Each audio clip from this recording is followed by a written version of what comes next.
Guys আসসালামু আলাইকুম। আশা করি আপনারা সবাই ভালো আছেন। আজকে আবার নতুন একটা ভিডিও নিয়ে হাজির হলাম। আর আজকে আমি একদম রেস্টুরেন্টের মতো ফ্রেঞ্চ ফ্রাই বানাবো। আর আমরা কিন্তু এটা গ্রামের মানুষ, আমরা বলি আলু ভাজা। আর এই আলু ভাজাই কিন্তু রেস্টুরেন্টে খেতে গেলে এটারে বলে ফ্রেঞ্চ ফ্রাই। তো আজকে আমি মুসমু মুসমু ফ্রেঞ্চ ফ্রাই বানাবো। এখানে কিন্তু আমি 4টা আলু কিন্তু এই দেখুন এরকমের সাইজ করে কেটে নিয়েছি। আর এই দেখুন এইভাবে কিন্তু আমি সব আলু 4টা আলু কেটে নিয়েছি মাঝারি সাইজের। আর আমি কিন্তু আলুগুলো ভালো করে ধুয়ে নিয়েছি। এবার এগুলো আমি একটা চুলায় কড়াই বসিয়ে দিচ্ছি। এবার আমি এই আলুগুলো দিয়ে দিব। আর আমি অল্প পরিমাণে পানি দিয়ে দিব।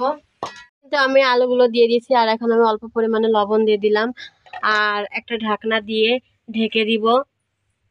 আর আমি এই আলুগুলো কিন্তু 3 মিনিট 50% মতো সিদ্ধ করে নিব।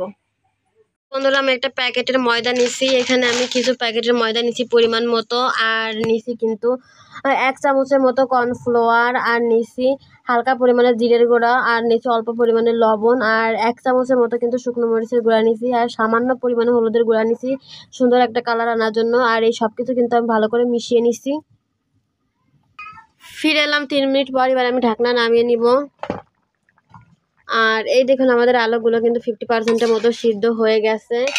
আর এবার এখানে আমি একটা ছেঁকনি দিয়ে কিন্তু এই আলুগুলোর পানি ঝরিয়ে একটা বাটিতে উঠিয়ে নেব। আর আপনারা কিন্তু চাইলে এগুলো একটু ফ্যানে অথবা রোদে কিন্তু শুকিয়ে নিতে পারেন। আমি কিন্তু এভাবে একটু পানি ঝরিয়ে নিচ্ছি। এভাবে কিন্তু আমি সবগুলো উঠিয়ে নিব।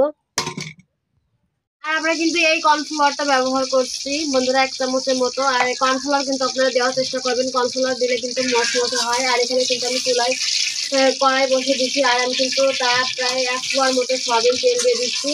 আর আমাদের তেল কিন্তু গরম হয়ে গেছে বন্ধুরা। এবার এখানে যে আমি আলুগুলো পানি ছেঁকে নিয়েছিলাম, এবার এইগুলো আমি এইভাবে এই ইসের ভিতরে কিন্তু ময়দার যে একটা বানিয়েছিলাম এর মধ্যে দিব। আর এইভাবে একটা একটা করে তেলের মধ্যে ছেড়ে দিব।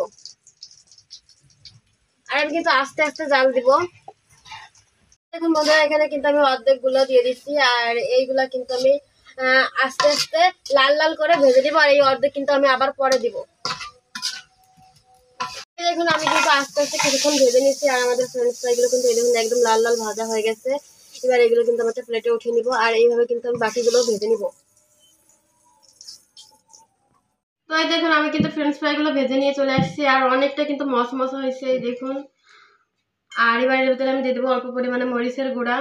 আর দিয়ে দেবো অল্প পরিমাণে বিট লবণ। আমি কিন্তু অল্প পরিমাণে বিট লবণ দিয়ে দিলাম। এবার আমি একটু মাখিয়ে নিব। আর এই দেখুন কতটা শব্দ হচ্ছে। আর এবার আমি এখানে দিয়ে দেবো টমেটো সস।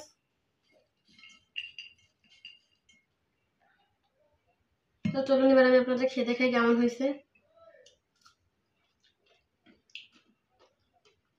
আর খেতে কিন্তু বন্ধুরা সেই হয়েছে। আর আপনারা কিন্তু চাইলে এইভাবে বাড়িতে তৈরি করে খেতে পারেন। আর রেস্টুরেন্টে আমরা যেগুলো খাই ওইগুলো কিন্তু স্বাস্থ্যসম্মতভাবে বানায় না। আর আপনারা কিন্তু ঘরে বসে এইভাবে বানিয়ে খেয়ে দেখতে পারেন। খেতে কিন্তু খুবই মজা লাগে।